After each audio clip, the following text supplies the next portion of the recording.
So this video is a quick overview of Wars of Eagles and Empires mechanics. It's not, I'm not going to be able to cover all the nuances, but it'll give you a basic idea of how the game works. So the first thing is command radius. So this is a brigade. So these are 4 battalions of Landwehr, Prussian Landwehr, and this is the brigade commander. So at the beginning of the turn, you measure which of the battalions are within 12 inches or the command radius of the commander. In this case, that battalion is farther than 12 inches from him. So we roll one of these command dice and you place it next to him. So anybody who's out of command, you roll the dice and you lay it next to him. Then for everybody else, so there's 1, 2, 3, and the commander, you take these 4 dice and you roll them and you put them in what's called the dice pool. So after all of the players across all of the, all the brigades, all the players have allocated their command dice, then we start activating. So there's an activation deck. So the game master or one of the players flips a card. So this says 6. So all of the units across the table, or who have a 6, or if they still have a 6 in my dice pool, I can issue that out. So in this case, I'm going to issue the 6 to this unit, right? And then they're going to activate and move. Now, the way movement works is everything is in impulses. So the infantry gets 2 impulses. So on an impulse, I can do half a move, I can do an about face, I can change formation, I can limber, I can do a left or right face, I can reform, or I can fire. Now, there's a note here on the quick reference sheet that says infantry and cavalry must fire and then move. They can't move and then fire. And this is to make sure that a unit doesn't start from way out of range and close with the enemy without ever being have a chance for the defenders to fire at them on their way in. So you can fire then move, right? So, and also an impulse is half a move. So in this case, this unit could do half a move and then change formation, because a half a move is 1 impulse and a formation change is another impulse. So what I do is I roll 2 6-sided dice, right? And I take the high die. So in this case, I rolled a 4 and a 1. So I keep the 4, and to that, I add some numbers. So here it says infantry gets +3, so that makes it a 7. This infantry down here, the infantry is in column, so they get another 3 inches. So it's 4 + 3 + 3 is 10 inches. Now what I want to do is use half of that, so 5 inches to move up, right? That's 1 impulse, is half a move. Right? And I can use the other half a move to change formation. So in this case, I want to change into a line. So I change into a line like this. Right? If I'm wheeling, then you just measure how far the farthest guy goes. If I'm, you do a formation change. So if, let's say I wanted to use that half a move to do a right face, for instance, I'm going to do a right face like this. I'm going to turn each base to the right. Okay. Now that essentially became also a formation change because now they're in a line, but that's okay. So a right face, I don't turn the formation, I turn each base into formation. Okay, so that's the basics of movement. So now when all of the 6s across the table have gone, then I pull the next card.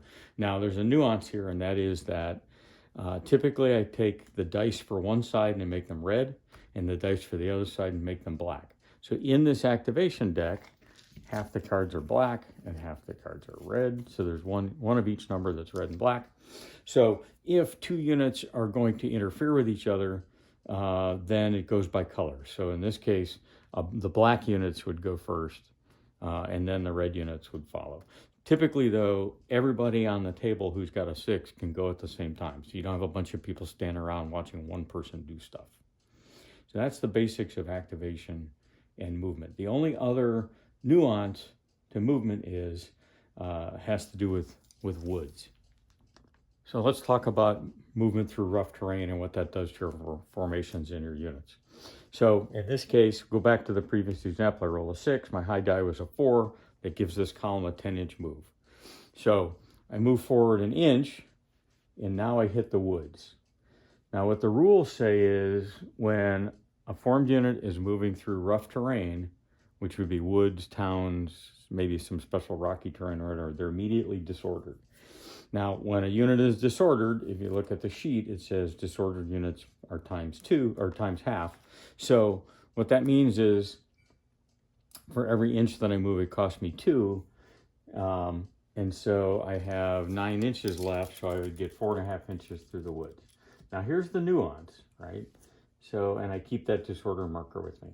So the nuance is that I become disordered moving into rough terrain, and as a result of being disordered, I move at half speed.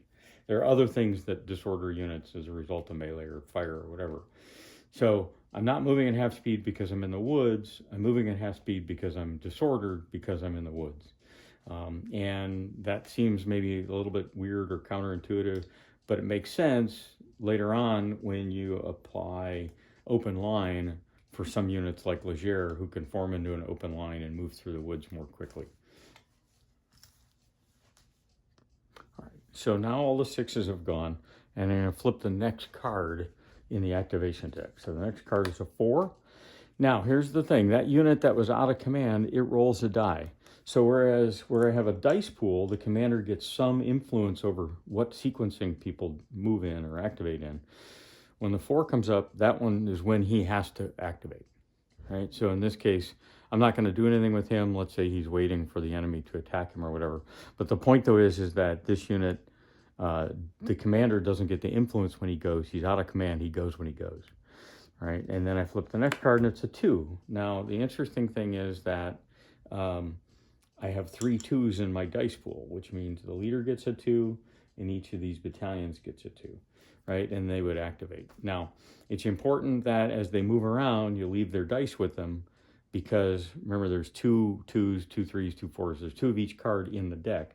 And so that 6 and these 2s are going to come up again, and those units are going to activate.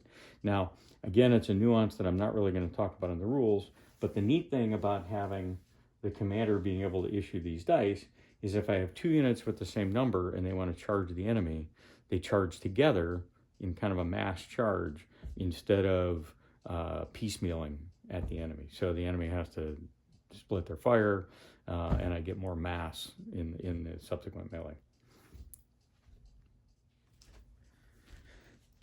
So let's do a quick example of shooting. So I've got a French line here and a Prussian unit that's in a double line. So the way shooting works is each unit has 4 attributes: aim, melee, resolve, and elan. So aim and melee, pretty straightforward. Aim is for shooting, melee is for hand-to-hand combat. Resolve is a unit's ability to stand and take punishment, and elan is their desire to close with and destroy the enemy. So in this case, the Prussian unit has an aim number of 10, and they decide that they're going to shoot at this French line. So they only get to fire with the front rank. And on the chart here, it says that short range for a musket is 6 inches. So they're definitely within 6 inches of the enemy. So I get 3 bases, and I have to roll less than their aim number, in this case a 10. Now, there are some modifiers here that may adjust that aim number. And if you're at long range, you cut the aim number in half. But so I get 3 20-sided dice, and I'm going to roll those, and I'm trying to roll less than 10. So that's not less than or equal, it's less than 10. So I roll 3 dice, I get a 2, a 4, and a 12. So that gets 2 hits on the French. So I just mark those with these little rubber bands, but you can use whatever marker you like. Now, the first key aspect of Wars of Eagles and Empires was the double random activation, the command dice, and the cards. The second kind of heart of the game is this notion of reaction tests. It's not a morale phase per se, but when certain things happen to units, they must react. So in this case, this infantry unit, this French infantry unit, was fired upon. So there's a reaction test against resolve if you're fired upon. So I look at their resolve number, which is a wrong one. I look at their resolve number, for French line at this time period is an 11, right? Is that right? Yeah. So their resolve number is an 11. So I roll one die and I roll 1. So there's the headings at the top of this reaction test chart say less than half your resolve, less than your resolve, greater than or equal to your resolve, and then there's some modified ones. So in this case, I roll less than half my resolve, so this says return fire. Now, your arc of fire is 4 inches, or 45 degrees, and you have to be within range. Now, it turns out that all of these are still within 6 inches or short range, but it could be that some of the units would be at long range and some would be at short range. So in this case, the French now get 6 lines firing back, or 6 bases firing back. So I roll, and their aim number is a 12. So I roll that one again. So 4, 1, 8, 24, and 18. So they get 4 hits.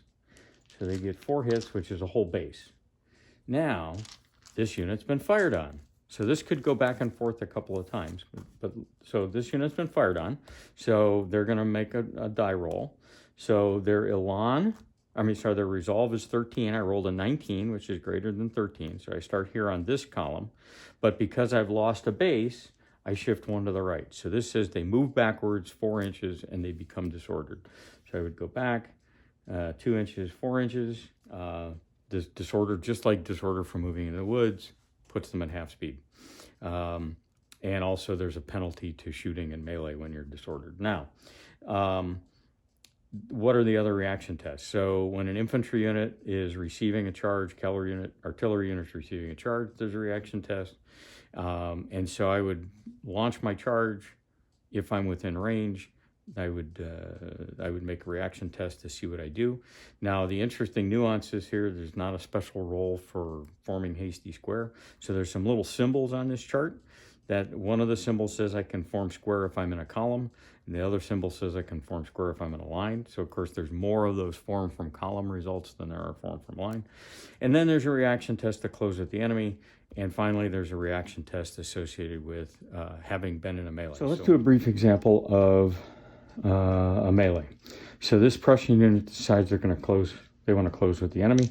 So the first thing they do is roll their movement distance. So this is 3, plus 3 for infantry, plus 3 because they're charging. So that's a 9-inch move. This is only about 4.5 inches, so no problem. So they move 4 inches, and then the target unit makes a roll to stand. So he's going to roll a die, 3. I compare that to his resolve number, which is 11, so that's less than half. So I look at the infantry unit receives a charge line, and at less than half my resolve, it says I can fire and may countercharge, or in this case it doesn't apply, but I could form square if I wanted to, or I could turn to face the enemy if they had come on my flank. So that was a really good roll. But in any event, they just decide to fire at the enemy as they come in. So I get 6 dice. I take my 6 dice and I roll, and I compare that against their aim number, which is a 12.